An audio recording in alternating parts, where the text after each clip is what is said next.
প্রথম আলাপেই সুদীপ্তর সাথে রাইয়ের ব্যবহারটা মোটেও সুবিধার বলে মনে হলো না রাইয়ের। হ্যাঁ বন্ধুরা, ভিডিওতে লাইক দিয়ে দেখতে থাকুন। রাইয়ের সাথে অফিসে যখন প্রথম আলাপ হয় সুদীপ্তর, ঠিক তখনই রাইয়ের সাথে সুদীপ্তর ওভার ফ্রেন্ডলি বিহেভিয়ারটা একদমই রাইয়ের ভালো লাগে না। তখন রাই ভেবে ফেলে যে আচ্ছা এই লোকটা এরকম কেন করছে, ওনার নজরটাও আমার একদমই ঠিক বলে মনে হচ্ছে না। ঠিক তখনই অনির্বাণ চলে আসে। অনির্বাণ চলে আসার পর সুদীপ্ত অনির্বাণের কাছে ছুটে গিয়ে বলতে থাকে যে 10 দিন পর আসার পর তো অনেক নতুন চেহারা দেখতে পাচ্ছি রে আমাদের অফিসে। তখন অনির্বাণ বলতে থাকে হ্যাঁ ও নতুন জয়েন করেছে, মাত্র 10 দিন হয়েছে। তখন সুদীপ্ত বলতে থাকে কিন্তু ওকে কিন্তু বেশ দেখতে, জানিস তো এরকম মেয়ে এখনকার দিনে খুব কমই পাওয়া যায়। তখন এটা শোনার পরই সুদীপ্ত যাওয়ার পর অফিসের অন্য এমপ্লয়িরা রাইকে সাবধান করতে শুরু করে যে রাই তুমি একটা কথা মাথায় রাখবে যে এই লোকটা কিন্তু মোটেও সুবিধার নয়, আর তোমাকে আমরা সাবধান করে দিচ্ছি তোমারই ভালোর জন্য, তুমি আবার আমাদেরকে ভুল বুঝে বসো না। তখন রাই বলতে থাকে কেন ওনার থেকে আমি বিরত কেন থাকবো, ওনাকে ভয় বা পাবো কেন, উনি ভাগ না ভালুক।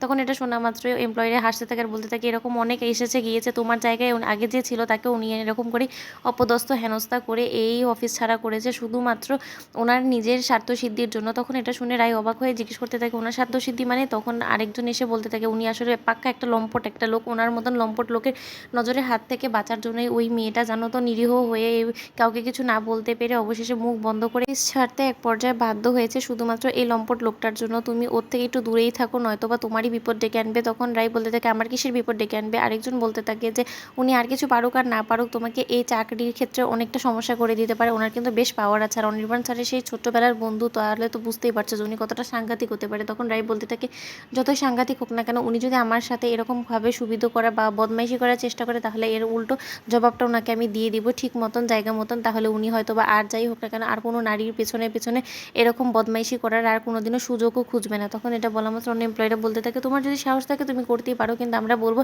হিতে বিপরীত হয়ে যাবে। কারণ অনির্বাণের স্যারের কাছে কারো কথাই টিকে না, শুধুমাত্র ওনার বন্ধুর কথা ছাড়া। উনি একদম চোখ বন্ধ করে অন্ধের মতন বিশ্বাস করে ওনার এই বন্ধুর উপরে। তখন অনির্বাণের এই কথা শোনা মাত্রই রাই বলতে থাকে স্যার যতই বিশ্বাস করুক না কেন আমি যতটুকু স্যারকে চিনি স্যার অন্যায়কে কোনোদিনও প্রশ্রয় দিবে না। উনি যদি দেখে যে ওনার এমপ্লয়ির সাথে উনি যাচ্ছে তাই বাজে ব্যবহার করার চেষ্টা করেছে তাহলে উনি অবশ্যই স্টেপ নিয়ে আমার এতটুকু বিশ্বাস অবশ্যই অনির্বাণ স্যারের উপরে আছে।